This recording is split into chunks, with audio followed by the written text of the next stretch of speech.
What's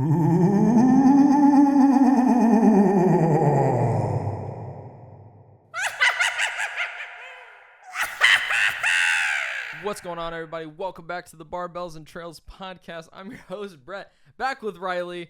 He doesn't know where he is, and he's in a morph suit. I'm blind, dude. I might have kidnapped you, but it's okay. I'm so blind. You look great. I got my little... He has a tutu on! I got my little leaf Tutu. skirt. We have a tutu. Ooh, Move those Bret hips. in a skirt? Those hips don't lie. I think that's what Shakira said. Okay.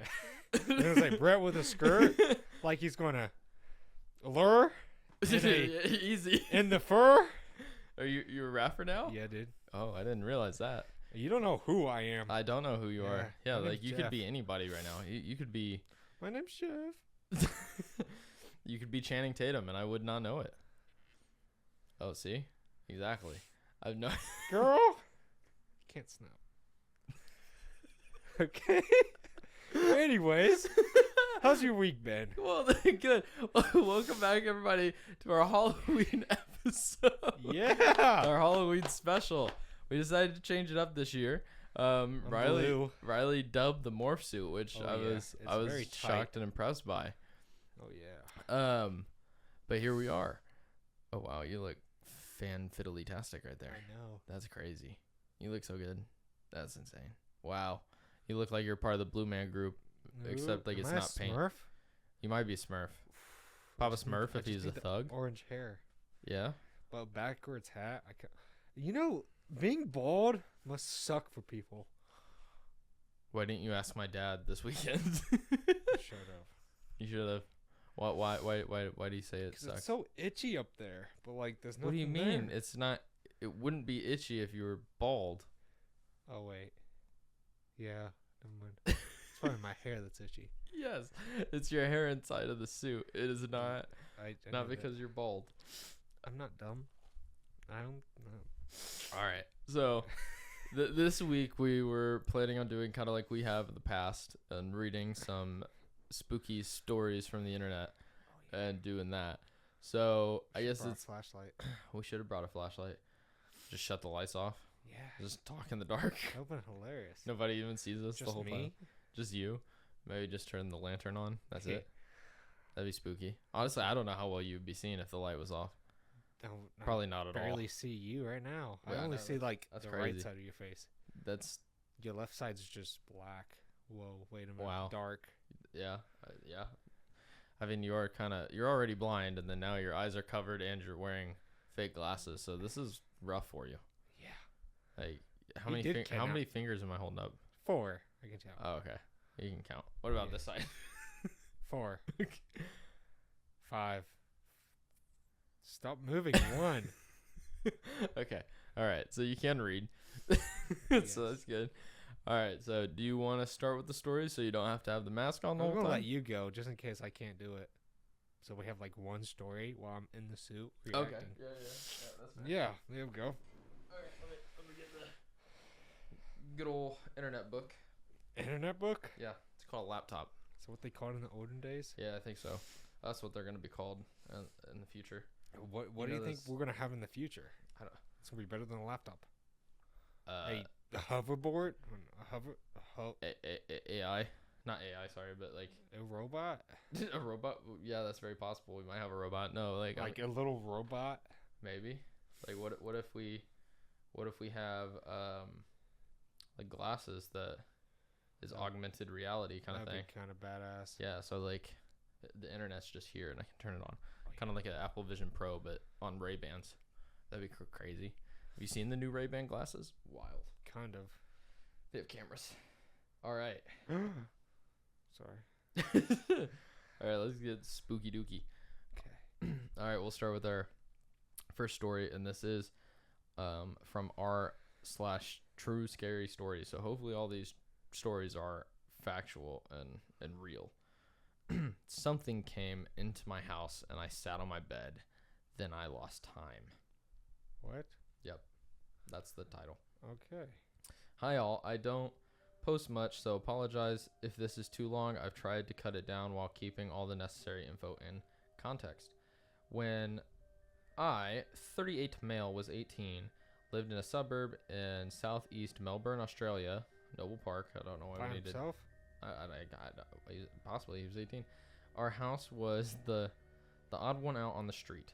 Of 70s and 80s brick style homes, ours was an alpine style weatherboard home with a steep roof built in the early 20th century. It was old, cold, and noisy. We could see the ground through the gaps in the floorboards. We had a big dog who stayed outside until everyone was home and then slept outside in a pretty big pen/dog house at night, mostly in the summer. We also had an indoor cat. These are unneeded details. The week it mattered, the week it happened, I was home alone. Dad was overseas. Mom and sis were visiting family. What happened? That's the question. One night, when walking home from work, I rounded the corner and noticed a figure standing on our carport roof, looking through a window into one of our 3 upstairs bedrooms. The sun was setting, so all I could see was a dark silhouette. I yelled at him from the top of the driveway, and then it was gone. I remember thinking it was odd that my dog didn't bark or noticed anything. I went inside, checked the house, the dog, the windows, the doors, etc. Everything seemed in place. I assumed I had just seen a shadow from a nearby tree at sunset. The following night, I walked home from work, and everything seemed normal. I checked all the windows and doors, let the dog inside for the evening, and eventually put him and myself to bed. My bedroom was upstairs, down the hall from the room next to the carport roof. Before bed, I had a routine of shutting all the doors in the house, as they were all squeaky, and the drafts would often blow them open. The drafts would often blow them closed if left open. This night, I closed all the doors, checked the locks, turned off all the lights, and went to sleep. In the middle of the night, I was awoken by something. Not sure what, but when I came to, I focused my eyes and looked around and saw the hallway light coming in under my door. I thought I turned it off, but perhaps I forgot. Right then, my doorknob started rattling, like someone was struggling to open the door. I immediately laid back down on my side, facing the opposite wall of my bed, and my heart started beating hard. I heard the door open and closed my eyes. I figured if someone is breaking in, I'll pretend that I'm asleep, and maybe they'll take what they want and leave. I slowly opened one eye, the one against the pillow, so it was less obvious. I see the light in the hallway on the wall. My bedroom door is fully open. My heart is beating harder. I lay still. As I see the digital clock on my CD player, it is a little after 2 a.m. When I hear the door creak again, and watch as the light of the wall slowly starts to disappear. The bedroom door is closing. At this point, I'm positive I'm being robbed, but I continue to pretend to sleep. Keeping one eye open, everything is heightened. The loudest noise is my heartbeat, and I try to listen through it. Can't hear anything, no breathing, no footsteps, nothing. At this point, I begin to feel pressure around both my feet. The blanket is getting tighter around them, and I realize something is now sitting on the end of my bed. I look at the clock again, and it is now a little before 3. I'm frozen, scared, and I have no idea what is happening. At some point, I have the idea to slowly readjust my position in bed and move my feet a little to see if something moves or happens. So I do. This is as slowly but as slowly readjust my feet, I feel one of them hit something solid. Something is definitely sitting on the end of my bed. I don't know what to do at this point, so I stay still and listen, while looking through one eye at the clock at the bedroom wall. The next thing I remember is hearing the first bird starting to chirp before sunrise. I look at the clock, and it is now before 6 a.m., and I notice my room is a little brighter. The sun is coming. Shortly after this, I feel the pressure lift from the end of my bed. I hear the bedroom door open. I see the light from the hallway and the wall again, and the door shuts, and the sun starts to rise. I get up shortly after this, check the whole house. All the doors and windows were locked. The dog had slept through the night, and nothing from the house was missing. My cat was stuck in the bathroom overnight, and he must have followed me in when I brushed my teeth without my noticing. I'm not sure what happened, but I won't forget that night in Noble Park. Huh. Not as spooky as I thought. Still kind of It interesting. is still though. weird because What would was you it? do in that instance? Just laying in bed and you feel something touching your feet. Well, if somebody was trying to give me a foot massage while I was asleep, I might give them a tip. You know. Okay, fair Yeah, like here's a 20. Like, thank you. I appreciate that. I need it. enough. It's been a long week, you know. Yeah. But I guess it just depends on the circumstances. I mean, that is just kind of interesting. It is weird, especially if all the doors Say are locked. that's a true story? Yeah, supposedly. Yeah, Huh. true scary stories. Interesting. All right, would you like to do one of your stories that you found? Sure. I'm definitely taking this off, though. I can't. Do you need assistance unzipping? Maybe. All right. Come to daddy. Oh, wow. Look at that. Yeah. And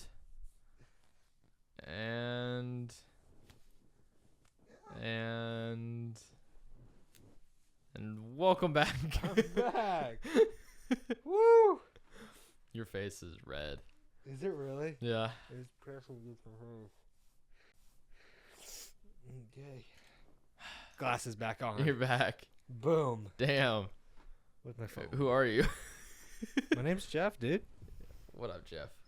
What's up, dude? Okay. All I can right, see. Jeff, do you have any? It's bright in here.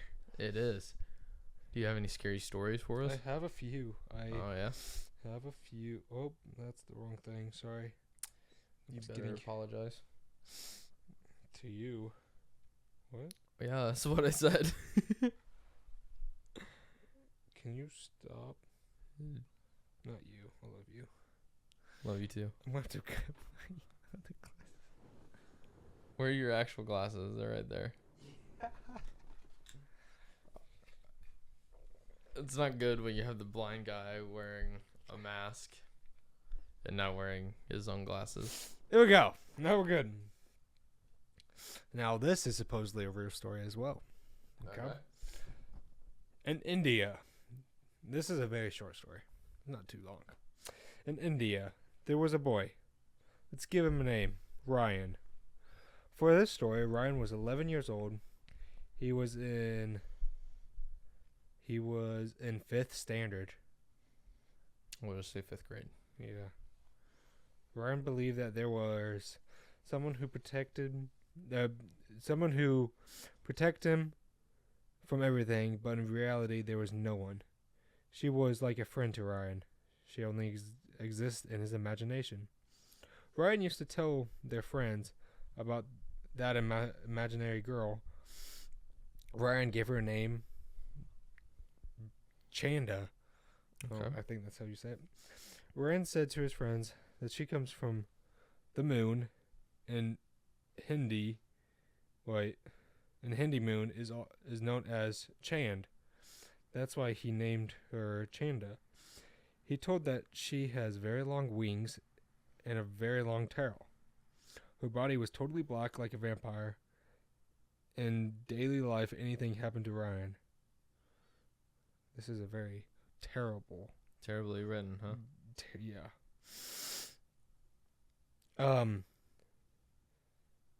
Ryan connected the whole situation with Chanda.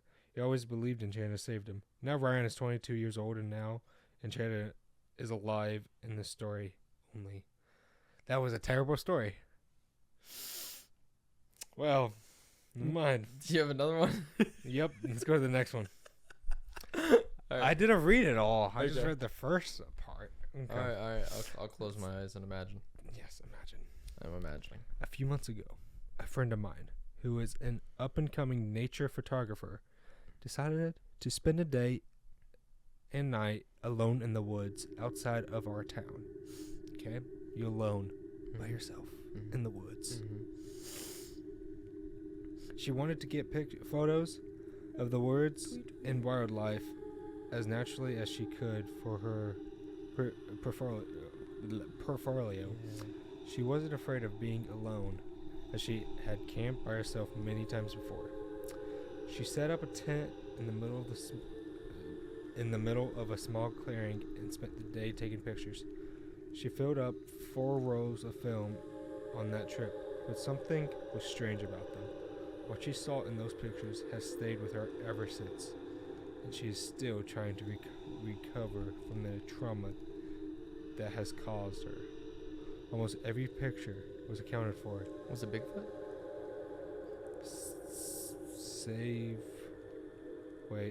Almost every picture was accounted for, save for one picture in each roll of film.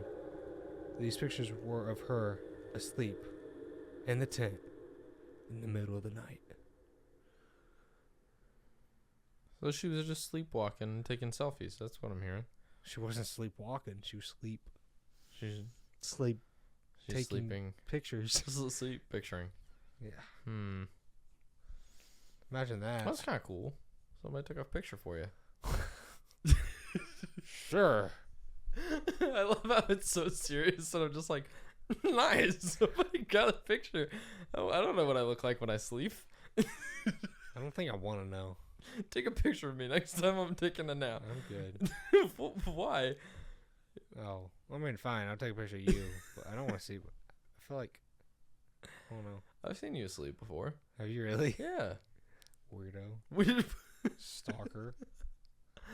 You want me to go for my last one, or do you want to go do one? You just want to go for it? Well, let me. If you want, I can pull up another one. Okay, pull up another one while I'll look at this one. I'll do one that's. Okay, so this one, literally is not safe for work. That's what it says. So should we do that one? Yeah. Okay. So yeah, this one says not safe for work. Let's get after it. The title: The Hitchhiker That Almost Murdered Me. Ooh. Based on true story, supposedly. Okay. It was a hot summer day.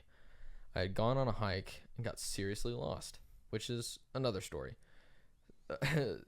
Suffice to say that I had hiked through trackless wilderness for mile after mile, and even when I found a road, I was so far from a car I didn't know which direction to go. Dead tired, exhausted, and all, and still several miles back to the car. Finally, I was on the way home late afternoon on a hot summer day after many hours lost in the mountains and the woods. It was about 15 miles to home, and I lived out in the country. As I started into the drive, I saw an overweight, out-of-shape fellow hitchhiking in the direction I was going. I saw that he had a long, hard walk in front of him, just like I had, completed only 20 minutes ago. Of course, I felt sorry for the fella having a similar ordeal, so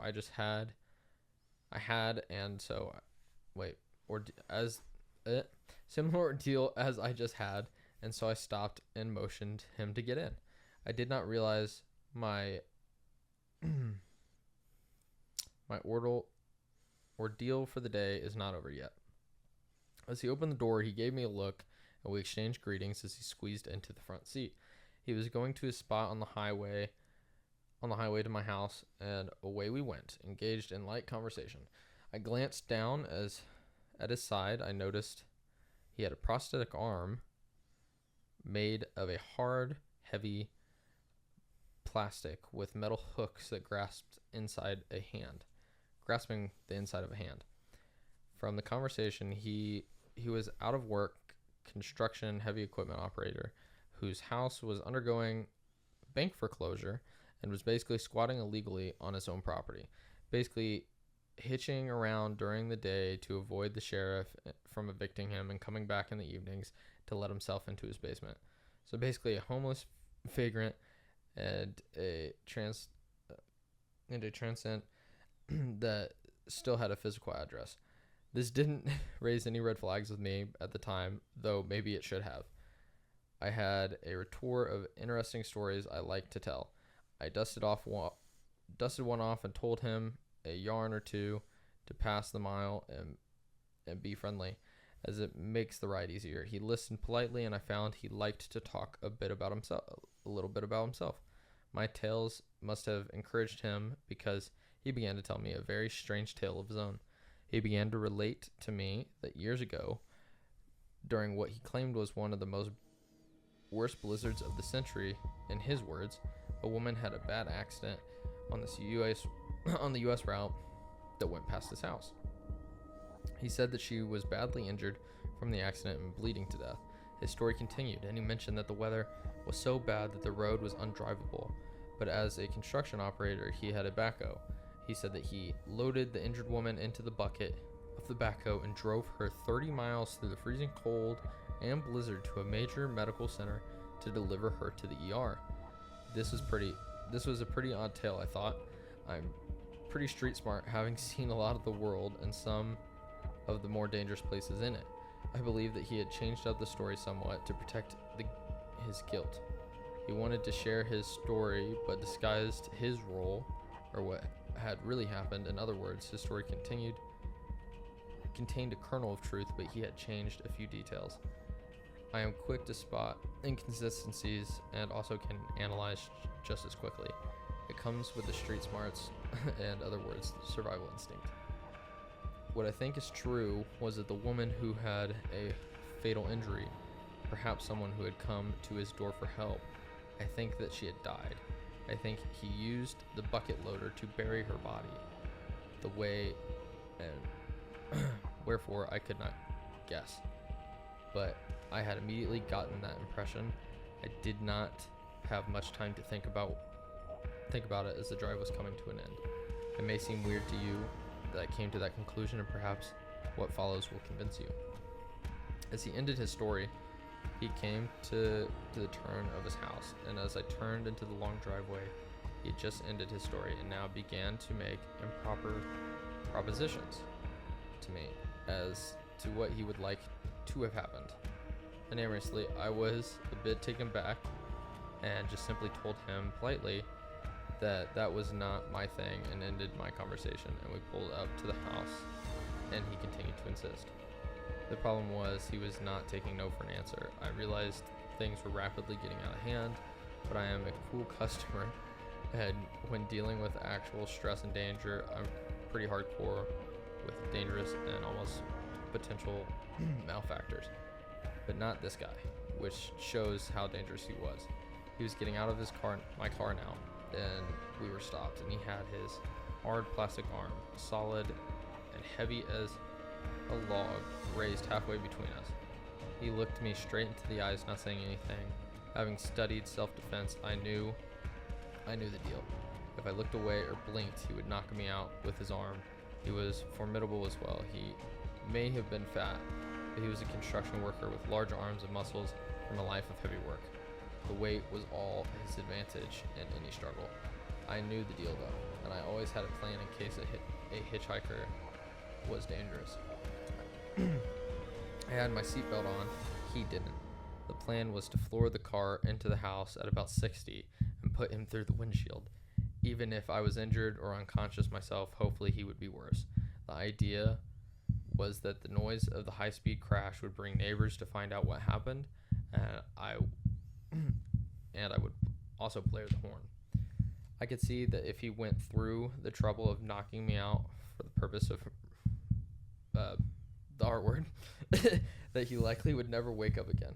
That I would likely never wake up again. Someone this dangerous is not going to leave a witness that could put him in jail for the rest of his life. Likely he was a career criminal, and this was not his first rodeo. The other secret learned from martial arts is never look away and hold gaze, ready and intent for spontaneous block or deflect an initial attack. This guy could see from my eyes that he would have a real fight on his hands, and I was fully ready for life and death combat.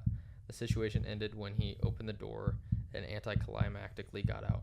I quickly backed out of the driveway, spun my car around, gave him a departing glance, and headed out. Phew, I thought, this was the most dangerous motherfucker that I have ever encountered. I really should call the state police and tell them to keep an eye on that scary bitch, because it was only a matter of time before he tried to kill somebody, or at least they will have a warning about him on their files. But, I thought, the police often don't seem to take me seriously, and he didn't do anything other than pose a threat. No actual assault. What can I do? The real reason was that the situation was over. I just wanted to forget about it, and it had been a very long day. After all, a police report would take another hour of my dinner time, and I'd have to deal with possible skeptical and unhelpful authorities. In 2020 retrospect, I see now that was a mistake. About 10 years later, the property was the site of a very active crime scene. A woman from a nearby state had come to live at that house and had gone missing. I didn't realize that his house was the site till I drove by one day and saw a state police crime scene bus with 50 cruisers, about 5 cruisers and a police helicopter and everything marked off with crime scene tape. Then I thought, oh my, I really should let somebody know. I might have prevented this. And I was lazy and concerned more about myself that day. The girl's body was later found in a local pond in a freezer, and that had come from the house. Dark stories of a couple exploited a young homeless girl down on her luck emerged, and it seems other folks were involved as well. Sour tale I won't go into here out of respect in case her family or somebody reads this post. I drove by a couple days later and the investigation was winding down. The only cruiser or two that maintained security, and when I decided to call into the state police with the story about the backhoe and the Captain Hook, the backhoe the Captain Hook had told me, the next day the crime scene was abuzz again. I suspect they were searching for cadavers. Although the couple was never charged, they both remain in prison on other charges, the last I knew. Huh. So he just kidnapped people, or I guess by the way they made it sound, it didn't even sound like they had necessarily, like he had done anything to her. Just sounded like a very sketchy story. Yeah, that's weird. I mean, that's why you don't hitchhike. And depending on when this was written or when the story was, definitely don't hitchhike. I have more stories if you want to do another. I got one more. Okay. This one's like medium size. Oh, I keep doing the wrong password. Ooh, I might have you read this one. I feel like you might like it. Okay. My Leafs. It's really hard to touch with these. Okay. Those gloves. Yeah, it's slippery. Ah! What did I do? I don't know. What did you do? I brought up the camera. Oh, man. There we go. My damn Leafs are everywhere. Aw. Okay. I'm ready. A group of friends met to watch a horror film one afternoon. Okay. When the film finished, Marta thought that she would go on a walk. Her friends decided to go with her too. Near there was an old house, and they wanted to go into it, I guess. Juan opened the door. There was a long corridor with lots of doors on each side. At the end of the corridor, there was a staircase. The group of friends went up the staircase. In front of the window, they saw a shadow. Pedro shouted out with fear, and Maria ran into the bedroom where she found a trunk with old photos. In front of her, she saw a man. He was dressed in white. Suddenly, she realized there was a ghost flying around. All the friends ran frightened, but opposite them, there were more shadows and ghosts. They were so scared, they ran behind a cupboard where all of the ghosts had disappeared. They ran in the street and never came back again. What? What is this? Ghostbusters? I guess. It sounds like it. Sounds like that Monster House. Oh, Monster House is a classic. Dude, that was You want to watch Monster House? I'm down. I don't know what it's on. We gotta watch that now. Monster House, Casper. Have you ever seen the old Casper? I don't think so. Might have to watch that. Monster House was my movie though. That was. I actually was same. scared when I was younger. Same. Scared but loved it for some reason. I don't know why. I love that. What's his name? Not the skinny one. Chubbs. Chubbs. What's his name? I think that's his name. He was hilarious. Bro, he was awesome. Chunks. That's what Remember him you want to go in that house? No way. Nope. I'm not doing it. Then that girl was like, I think it's a great idea. Yeah, me too. Yeah, I think we should do it. Yeah. Yeah. I think that was the first movie to really prove to me how much women could influence a guy. And it's Yeah, you don't want to look like a wimp then. Yeah, There's like, I know. oh, there's some cute. What, Yeah, we yeah, gotta let's go. In. We got you, dude. I got it. We'll be fine. When he ends up in the excavator and is fighting the house, and he's just screaming, and he's just He didn't know what to do. Oh man, I haven't watched that movie in years. Yeah, I know, it's been a while. It's so good though. It really is. is. It's a good movie. It truly is. The art style, everything is really good. All right, so I'm gonna do one more. And then I can read I'll the give last you one. one, and then there's one more I want to end it on, but it's because it combines a couple seasons, a couple holidays. All right, so this one's just one giant paragraph. Okay. So this is a true EMS horror story. All right. I worked at a dispatch for a pretty small ambulance station near a fairly large city in the middle of the U.S. I don't know how specific I can be since this is a true story, and I'm going to tell you one of the craziest stories I've had from this job. We had a patient who we will call Susan. She was she was a dialysis patient, and one of our services we offer was to take very unwell or disabled patients to and from these dialysis appointments. She lived with her son, who we will call David. He was in his late 40s, his mother Susan is in her late 70s or so. Every week, like clockwork, we would have a unit bring Susan to and from her dialysis treatment 3 times a week. Everyone knew her at the station because we had been doing this for quite some time with Susan. We were familiar with her and her son, whether it was the crew seeing her in person or taking care of her or speaking to her or son on the phone frequently about appointments, as I had done. Everyone knew her. Naturally, when the crew had news about her health, they would report back to keep everyone in the loop with how she was and At one point, she was not feeling well at all, but she wanted to go to her dialysis appointment, so naturally we obliged and took her in. At this appointment, while receiving dialysis treatment, she lost consciousness and was promptly taken by our crew to the hospital. When it was time again for her dialysis appointment, we gave the hospital a call to see if she had been released and was able to go to her appointment. The hospital staff informed us that she would likely be released the following day and would be receiving this dialysis treatment in the hospital. When the next treatment time rolled around, we called the hospital and we were told she had been released from their care the other day. This was great news, but a little strange to the fact that we were always her first call to transport her to and from the hospital or appointments, and we hadn't transported her anywhere. Yeah. We quickly moved on, however, and called David, her son, to see if she was going to be requiring us for a treatment that day. He informed us that she wasn't feeling well and that she wasn't up to it, but that he was considering taking her to the hospital. We tell him that if he needs us to give us a call, and until further notice, we will cancel her trip for the day. We never get a call. The next appointment rolls around. We call David again and ask if how she's doing, and if she's going. He says she's sick and she's back in the hospital. Weird again, since we hadn't taken her, but didn't seem that off considering her health was deteriorating. Next appointment, same thing happened. We called David. His mom was in the hospital. We move on. Now is where things get a bit of a turn. When the next appointment came up, we had tried calling David to ask his mother's status, but he never answered or returned our calls. So being that we had a contact with Susan and where we were supposed to take her to appointments unless told otherwise, we sent a crew to collect her for treatment.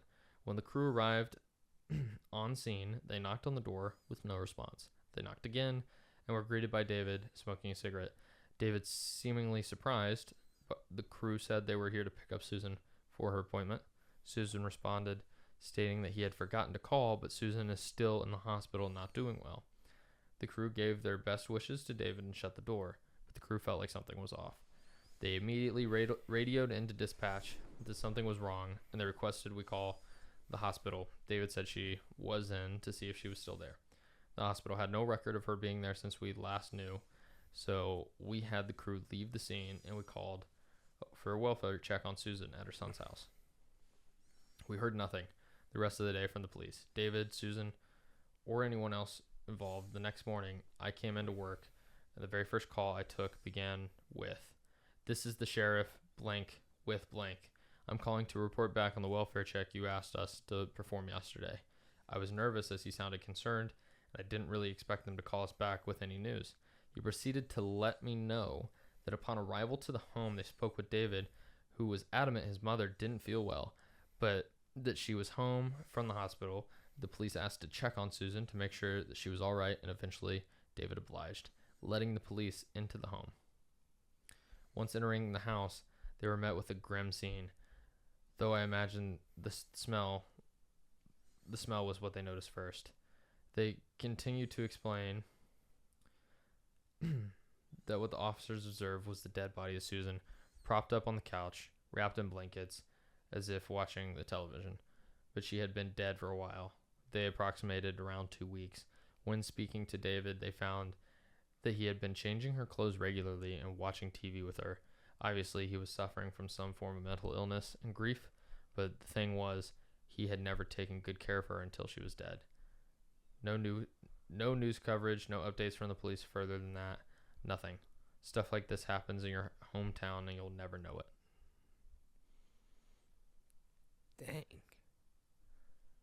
That's so weird. That's like Gein-esque, if you know who that is. No. That's so weird. Ed Gein was in Wisconsin, and he was like one of the first known reported American like serial killers. He technically only killed 2 people, but he would dig up graveyards. Have you ever seen Texas Chainsaw Massacre? Or at least know of it? Oh, yeah. A lot of that's based off of him because he would dig up bodies and make furniture out of skin. That's not messed up at all. It's this one, though. Yep. That was the next one for you. Okay. I watched my coworker get arrested and then found out he had a sinister plan for me. That's kind of cute. Maybe he was going to ask you out.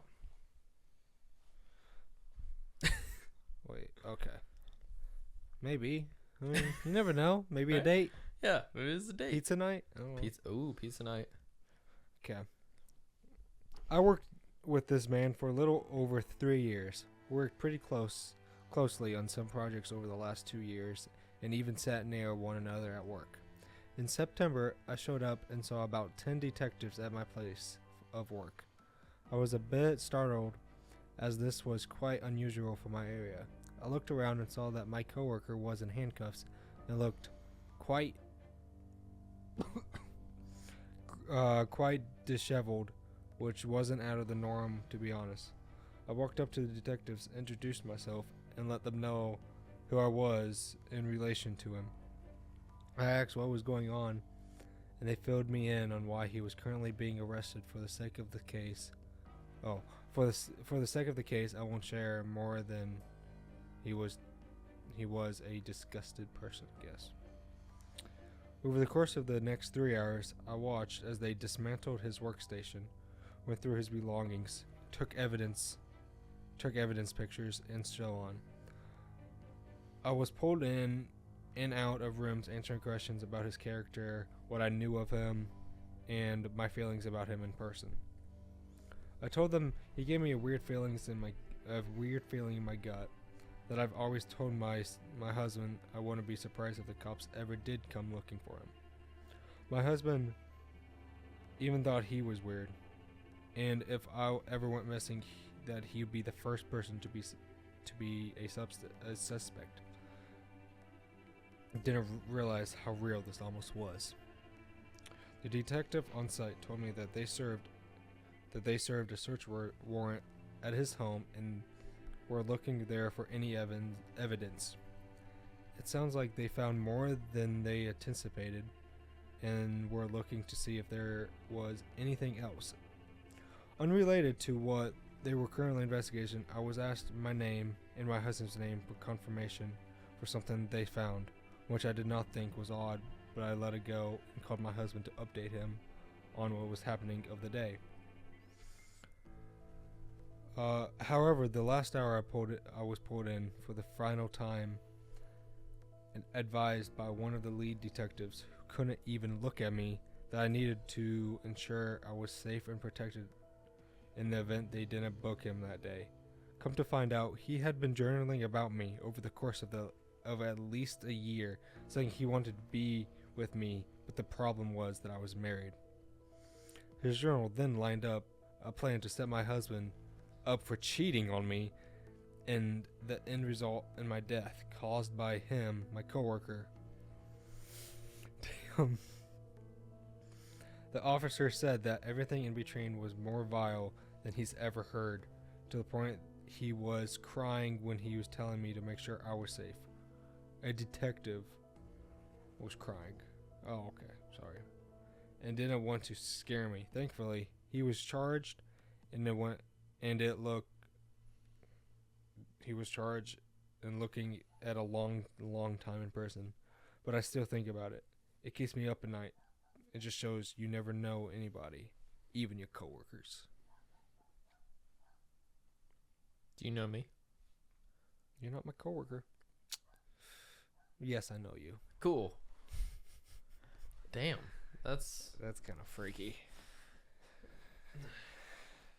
There's some benefits not to being hot. Definitely helps. Fair enough, yeah. Yeah. But then again, she could have been. Yeah, technically, we don't know. Depends how desperate that guy was, I guess. Sounds like he was very Are desperate. you saying he's desperate?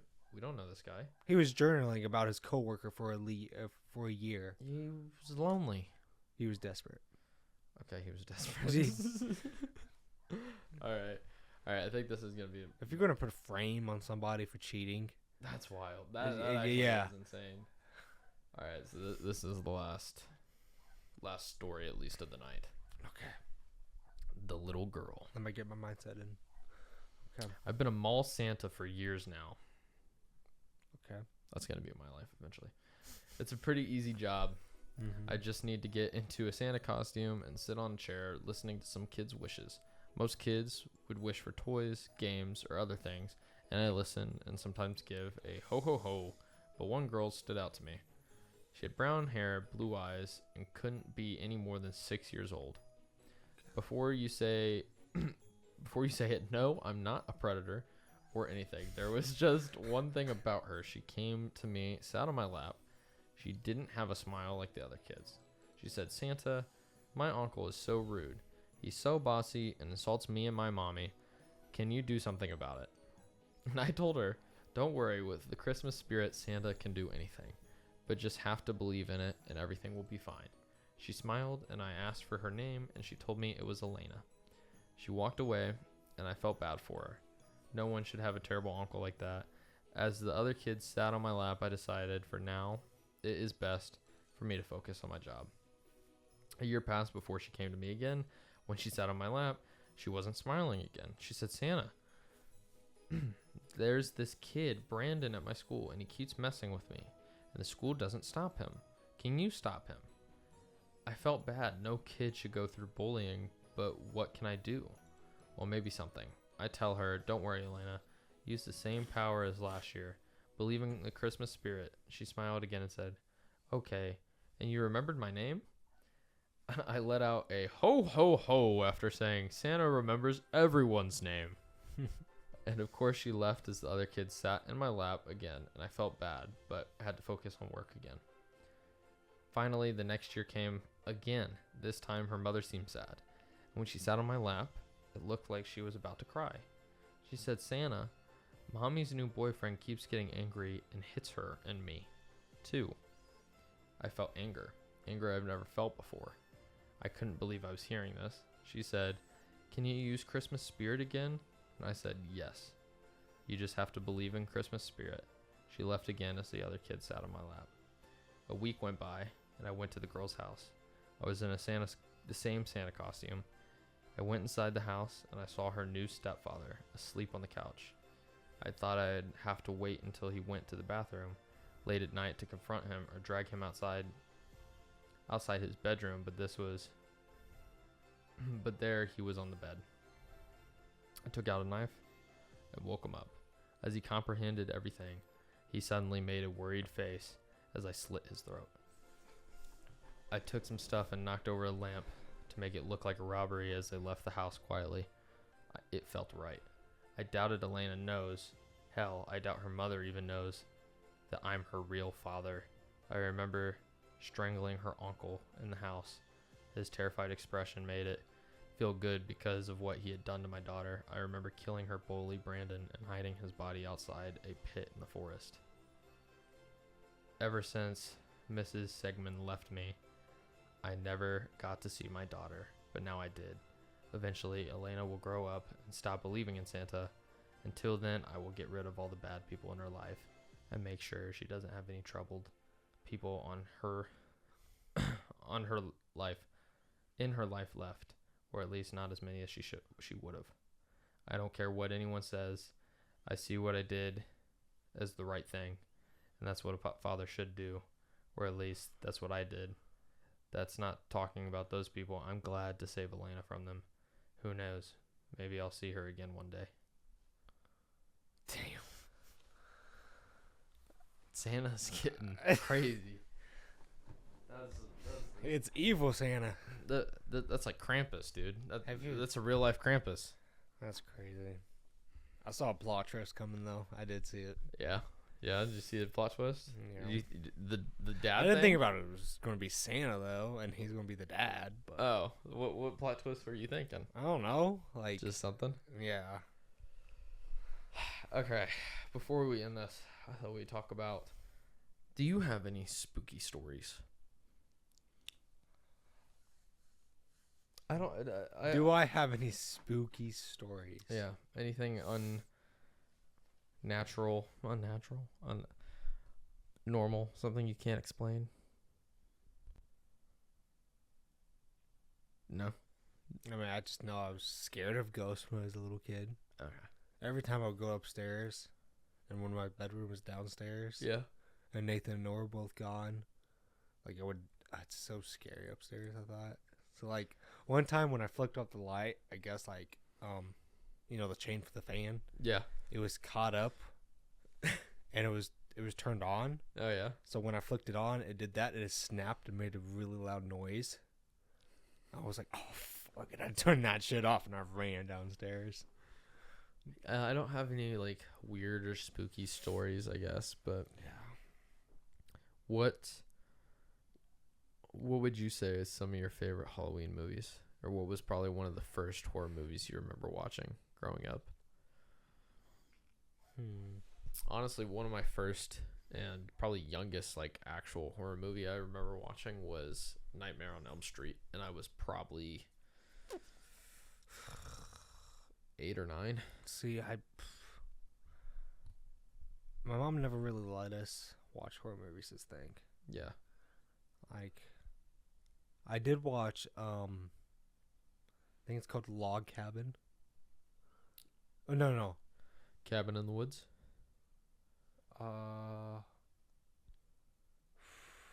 Fever Cabin, something Okay. like that. Basically, it was about a disease, and these group of teenagers went in the Yes, I and think camped in the I think I cabin. know what you're talking about. Yeah. yeah. You watched that movie. Okay. I I watched, I think one of the first like real gory modern horror movies I remember watching was Saw. I remember watching that. I for the remember first time. watching that with you guys. Yeah, no, you didn't get to finish it, did you? I did. Or yeah, you We did. did. Luke had to leave. Yeah, Luke left. I did. Yeah, what did you think of the first one?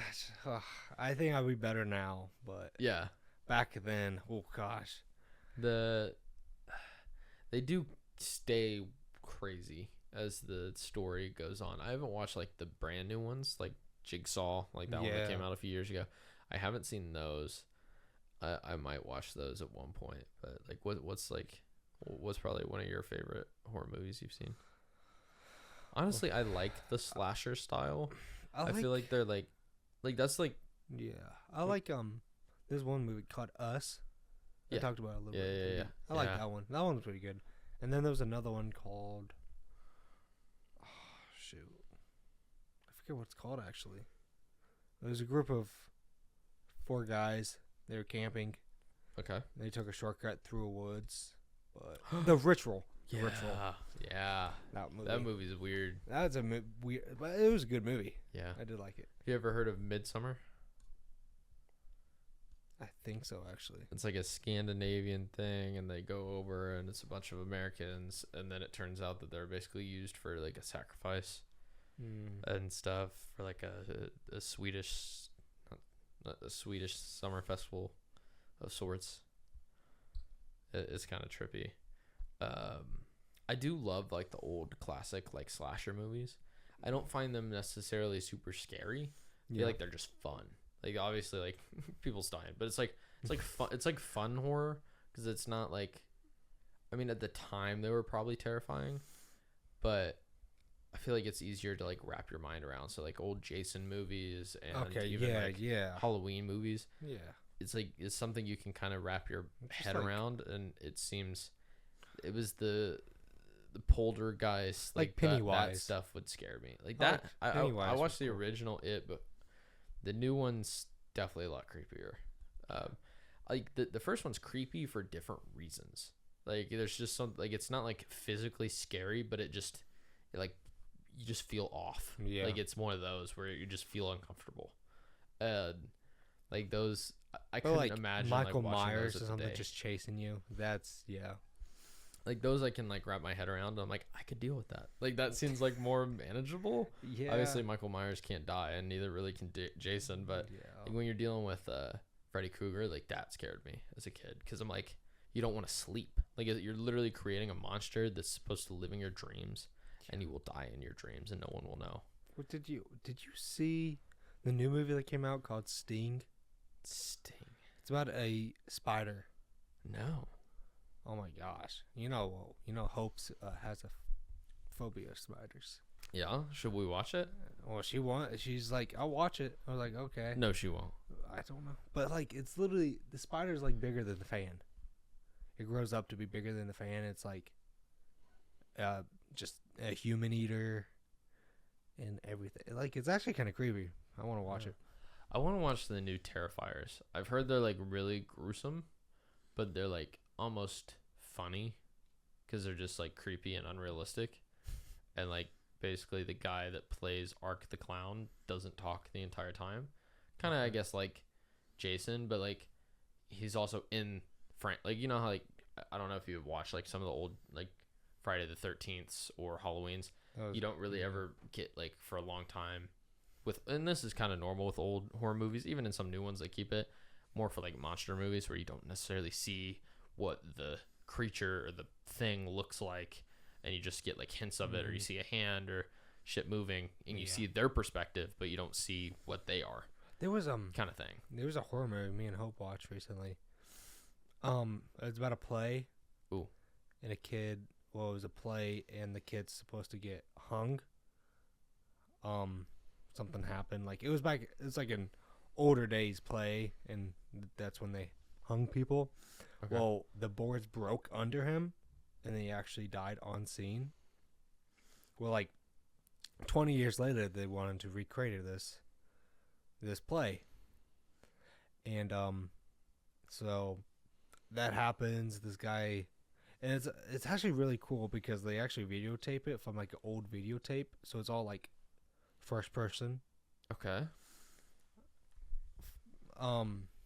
First person, but like third person as well. You know, like like somebody literally has a videotape, and it was like these 4 people, and they did not want to do the play actually, so they go in like the night before the play, because the guy like kind of got pushed into the play, then he got a leading role, and the guy that was recording it kind of like told him not to do it because he's, you know, a play, you're like a geek and all that. So they're going to destroy it. And basically once that happens, they found another person in there, and that's when it became 4 people in there. Okay. Because she saw their vehicle and then came inside. That's what happened. Well, when they tried leaving, all the doors were locked. Okay. And basically the ghost of the kid that died haunts all of them. Yeah, like the ending is not like the ending is crazy. It's crazy. See, horror. I forget what it's called. I don't know. Like horror is okay for me. Like I don't feel like they hit me super hard. I feel like the thing is with certain movies, the reason if I do get scared, it's not necessarily that the movie itself is scary. It's more my imagination and brain Yeah. can get so pulled into the movie, which is technically means it's a good movie. But with how I can get really locked in sometimes, and I almost get pulled into it so much that then it makes me feel like it's real. Like somebody's watching you. Yeah, and it's not, even though it like logically doesn't make sense, but like honestly, the movie I had a nightmare about, surprisingly, at least like in a more recent context, would have been the movie Life. And the thing is it's not necessarily like a horror, it's a thriller. Life. And it's the one with Ryan Reynolds, and they're on the International Space Station, and basically they bring back cells from Mars, and they basically bring to life this ancient Mars creature, and then ends up killing everybody, and then falling to Earth. Plot twist. Spoiler alert. But that's basically how it ends. And then I remember having a dream that the damn thing was on Earth, and I was like, "Well, we're fucked." And what, you could just see the future? Yeah, He's like, oh, he just landed. I could tell.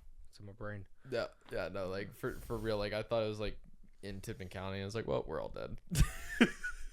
Like in my dream, I was like, Mom, I can't go to school.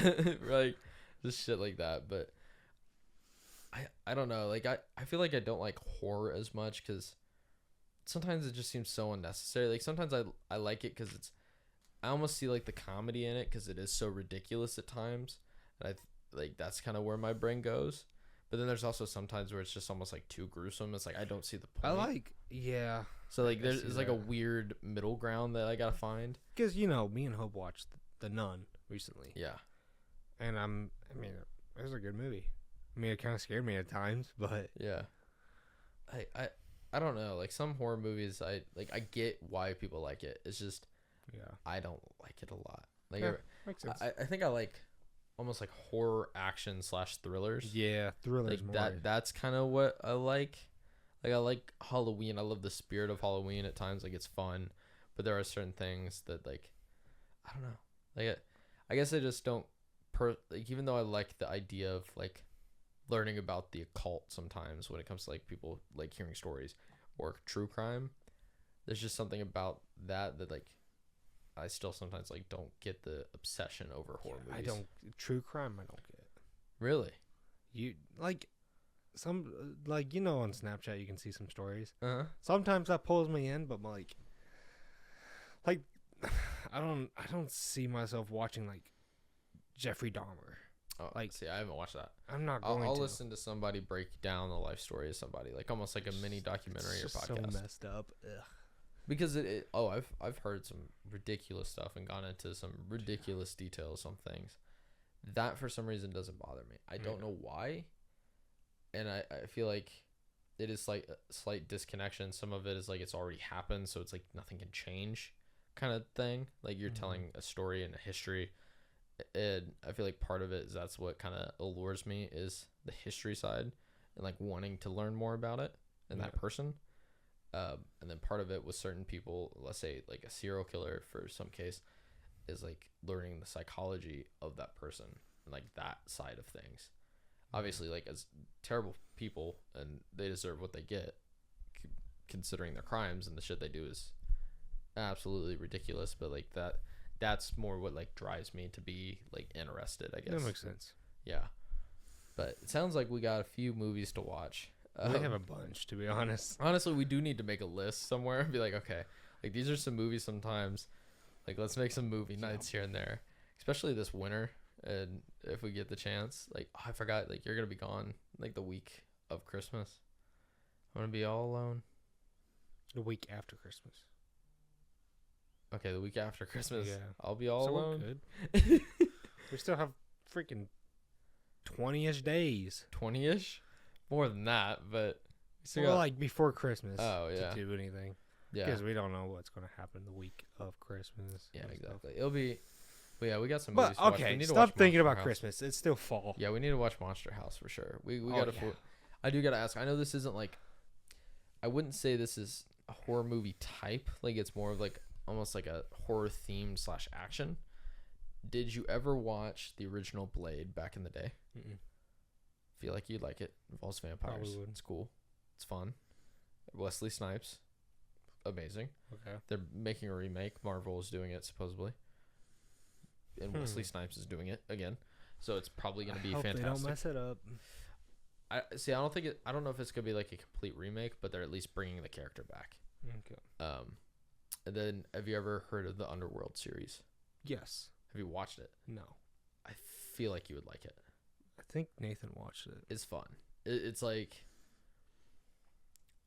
one of the main characters, I'm blanking on her name, is almost like a vampire version of the girl from Resident Evil, like that kind of stuff. Like Resident Evil, like some of those movies I like. Like I don't know what like action horror, like it's just kind of fun. Like I don't know what it is. Like it just gets brings your like heart like pumping. It's a different blood feel. pumping, I guess. Like I don't know what it is, but I like that, and I feel like Underworld is like that, but like a little more like horror-esque because it's like grungy and dark and scary, and there's like creatures, but it's also like in the modern world and stuff, so it brings like a fun atmosphere, like cool. If you have a good imagination and everything, like it's fun to like kind of get into and wrap your head around. So that might be a fun one. That was one that like I had heard about and then ended up watching, and then that was something me and Bailey both actually enjoyed. Okay. It was good. But we were hoping to get Hope on this episode. She backed out last second, but we were hoping to get her on the Halloween. We do need to still try getting Bailey and a few people maybe this Christmas or Thanksgiving time. 100%. If we could get Josh by the end of the year, that'd be awesome. That'd be amazing. But well, I hope you guys enjoyed our Halloween episode with some spooky stories, and enjoy the Halloween season, and go out and trick or treat, scare some people, be up to no good just a little bit. This is that time of year. Yeah. Go TP a car, or a house, or a school, or that'd be impressive. A person. Yeah. Turn them into a mummy with toilet paper. This isn't 2020 anymore. Well, it is. We don't have the scarcity of toilet paper anymore, but we have the inflation of toilet paper. Imagine somebody went as a mummy and someone 100% has. 100%. Should you do it? We'll do it. You want to go trick or treating? No, I'm like in COVID times. Oh, that's toilet paper. Yeah. People would steal the toilet paper off of him. People would be pissed. It's like you're the reason I ran out. Yeah. But I hope you guys enjoyed. We will see you guys all next week. Peace out, everybody.